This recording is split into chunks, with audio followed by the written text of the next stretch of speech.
you can see almost everything is down, maybe up by like 5 to 10% maximum, but there's one called Checks or Chintai, which is up by 46%. So I looked into it. It is also up by 80% this month and then 2,800% since last year. Now you might think, well, maybe it's a token that launched recently, maybe there's just some hype around that. They launched their tokens 3.5 years ago, and the project has been around since 2018. So they had 2 bear markets, 1 bull market, and this is now the second bull run, in which the current price is still a 3x from the last all-time high back at the end of 2021. Now at their core, they are a platform as a one-stop licensed, regulated, compliant, permissioned layer 1 blockchain for real-world asset tokenization, issuance and trading.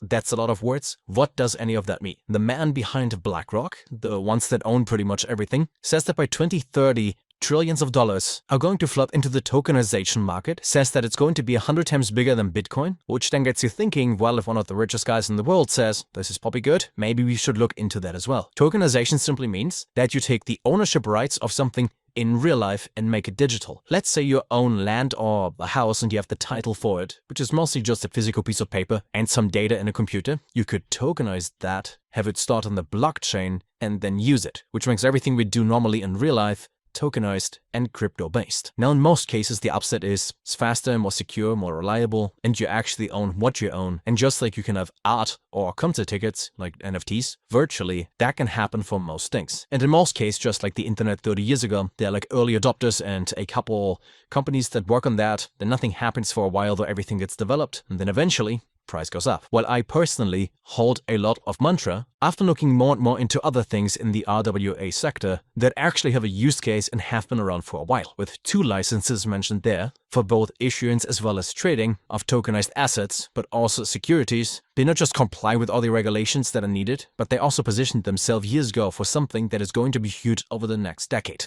Now, Checks is the utility token that powers all transactions, with everything running on there. Holders can stake the token for yield from fees collected by Chintai during their issuance of RWAs, ongoing trading and account maintenance, and 10% of the fees that they earn go towards yield for Checks stakers. They had their first buyback for $500,000 earlier this year, and if we compare this to something like Ondo, for example, which is also in the RWA business, we can see 2 major things. First of all the tokens are in supply. While Ondo still has like 8.6 billion tokens that are yet to be unlocked, Chintai has a real use case, while Ondo kind of just sits there as an idea. And with all the tokens that are still being locked for Ondo, a lot of them are going to be released in 2025 and unlocked for people. And whenever a lot of tokens unlock for any project ever, the majority of people dump them and dilute the market more and more. And because we know that, because it's all on-chain data, we can position ourselves in something that doesn't face those issues. As a side note very quick, the team behind it is also fully doxed, so you can see who is working on this. They have all their partners listed over here. And you might say, when it comes to the partners and the project overall,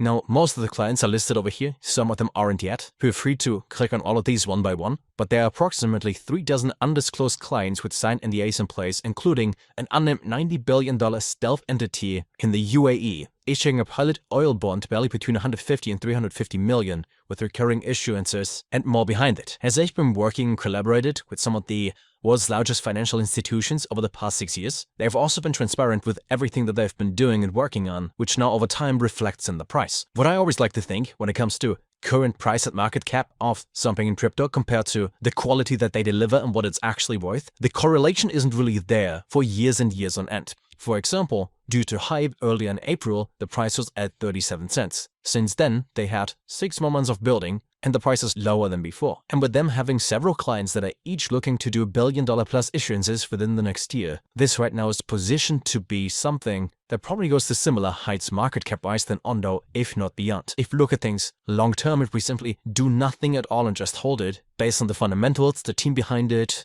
the partners and their use case, the chance of making some money is going up. So if you were to consider getting into the project or buying some tokens, just so you know, my personal investment strategy for this is to buy it, stake it, do nothing at all for a very long time. It's pretty pointless to give you an actual price prediction on how high this can go. What I would say is that is almost guaranteed. If we compare to other coins in the category, it can probably go to 2 billion and beyond, so something like a 7x or more. But then if I tell you it can do a 100x, it can do a 500x, it doesn't help you because I don't know. Links down below, not financial advice, and I see you fairly soon. Take